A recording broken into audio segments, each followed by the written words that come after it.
आज Doubtnut app download करें। Doubtnut पर अपने सभी गणित, रसायन विज्ञान, भौतिक विज्ञान और जीव विज्ञान के डाउट्स का करो सफाया।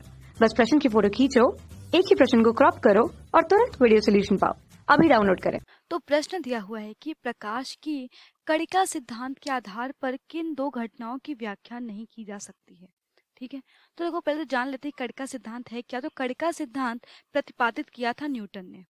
कणिका सिद्धांत को किसने प्रतिपादित किया था? इसको प्रतिपादित किया था न्यूटन ने। ठीक है, तो न्यूटन ने क्या बताया? तो न्यूटन ने इस सिद्धांत में यह माना कि जो प्रकाश है वो कणों के रूप में गति करता है। प्रकाश प्रकाश कणों के रूप में गति करता है। कणों के रूप में गति करता है।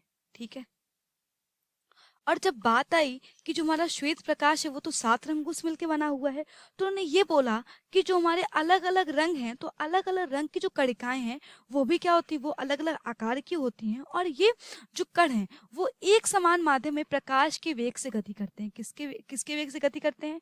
प्रकाश के वेग से गति करते हैं। मतलब कि 3 × 10⁸ मीटर प्रति सेकेंड की दर से ये जो हमारे कण हैं वो गति करते हैं। ठीक है, और देखो जो बेसिक जो कणिका सिद्धांत के जो कुछ मुख्य बिंदु थे वो ये थे कि जो प्रकाश है वो किस में गति करता है, वो एक सरल रेखा में गति करता है। ठीक है, तो जो मुख्य बिंदु थे वो हम लोग देख लेते हैं कि जो प्रकाश है वो किस में गति करता था, एक सरल रेखा में गति करता है। एक सरल रेखा में गति करता है, सरल रेखा में। ठीक है, और उन्हें क्या माना कि जो हमारे कण हैं, जो प्रकाश वो छोटे छोटे कणों से मिलकर बना हुआ है, और इन कणों को ये बोलते हैं कणिकाएं। और जो कणिकाएं होती हैं वो बहुत ही छोटे, बहुत ही सूक्ष्म आकार की होती हैं, और इनमें कोई भी द्रव्यमान भी नहीं होता। मतलब जो कण होते हैं वो कैसी, जो हम कह सकते हैं जो कणिकाएं होती हैं वो कैसी होती हैं? द्रव्यमान रहित होती हैं, द्रव्यमान रहित होती हैं। ठीक है, तो ये उनके आधार पर था। और जो कणिकाएं हैं वो जैसे कि प्रकाश के स्रोत जैसे कि सूर्य, लैंप आदि से निकलती हैं। और जो प्रकाश का जो वेग है, मतलब जो इन कणिकाओं का जो वेग है वो हर एक दिशा में होता है। ठीक है, हर एक दिशा में, लेकिन जो इनकी गति है वो कैसी रहेगी? एक सरल सीधी रेखा में ही रहेगी। ठीक है, तो देखो ये तो सब इनके आधार पे कुछ जो बिंदु थे, वो काफी सारे बिंदु दिए। तो यहाँ पर लेकिन हम जो मुख्य बिंदु की बात करेंगे वो ये था कि जो हमारे कणिकाएं हैं वो एक सरल रेखा में गति करती हैं। ठीक है, लेकिन अब अगर आप हाइगेंस के आधार पर देखो तो हाइगेंस ने क्या बताया? हाइगेंस के आधार पर, हाइगेंस के तरंग सिद्धांत के आधार पर, तरंग सिद्धांत के आधार पर, तो देखो हाइगेंस ने ये बताया कि जो हमारा प्रकाश है वो विवर्तन और व्यतिकरण की घटना देता है। प्रकाश हमारा व्यतिकरण और विवर्तन की घटना देता है, व्यतिकरण और विवर्तन घटना देता है। ठीक है, अब देखो अगर हमारा जो प्रकाश है वो व्यतिकरण विवर्तन घटना दे, इसका मतलब क्या है कि प्रकाश क्या है? एक तरंग है। ठीक है, प्रकाश में कौन सी है, कौन सी प्रकृति है? तरंग प्रकृति है।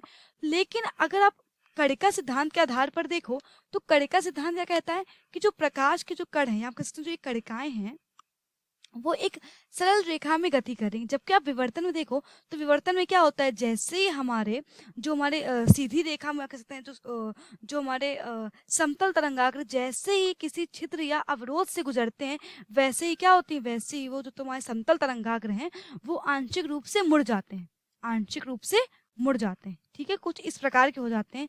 तो ये घटना तो संभव ही नहीं है कणिका सिद्धांत के आधार पर, क्योंकि कणिका के सिद्धांत के आधार पर तो ये बोला गया है कि जो कण है वो सरल रेखा में गति करे, लेकिन यहाँ पर तो कोई सरल रेखा नहीं है। ठीक है, इसी प्रकार अगर आप व्यतिकरण की बात अगर आप देख लो, व्यतिकरण में भी यही होता है कि जो दोनों तरंगे हैं वो क्या होंगी, एक दूसरे पर अध्यारोपित होती हैं।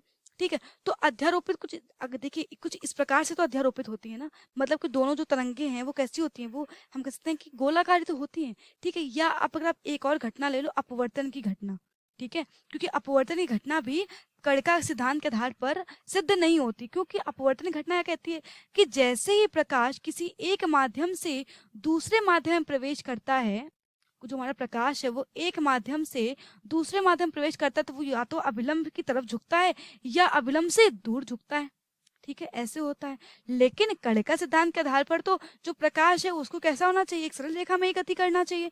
लेकिन यहाँ पे क्या हो रहा है, यहाँ पर तो जो हमारा प्रकाश है वो क्या हो रहा है, अभिलंब की तरफ झुक रहा है या फिर अभिलंब की से दूर लगे जा रहा है। ठीक है, तो अपवर्तन की घटना और विवर्तन की घटना, मुख्य रूप से जो ये दो घटनाएं हैं, इन घटनाओं को कण का सिद्धांत जो है वो हम कह सकते हैं कि स्पष्ट नहीं कर पाए थे, या हम कह सकते हैं कि इन घटनाओं को वह सिद्ध नहीं कर पाए थे। मतलब इस जो हमारे कण का सिद्धांत है, तो कण का सिद्धांत के आधार पर जो ये घटनाएं हैं इनकी व्याख्या नहीं हो सकती है, ठीक है। जबकि ये दोनों घटनाएं क्या है, ये दोनों घटनाएं सत्य हैं, ठीक है। विवर्तन की घटना भी होती है क्योंकि जो हमारा प्रकाश है वो तरंग प्रकृति प्रदर्शित करता है, और जो तरंगों को जो गुण होता है विवर्तन तो क्या होता है, तरंगों का लाक्षणिक गुण होता है, और जो हमारी प्रकाश तरंग है वो विवर्तन की घटना को देती है।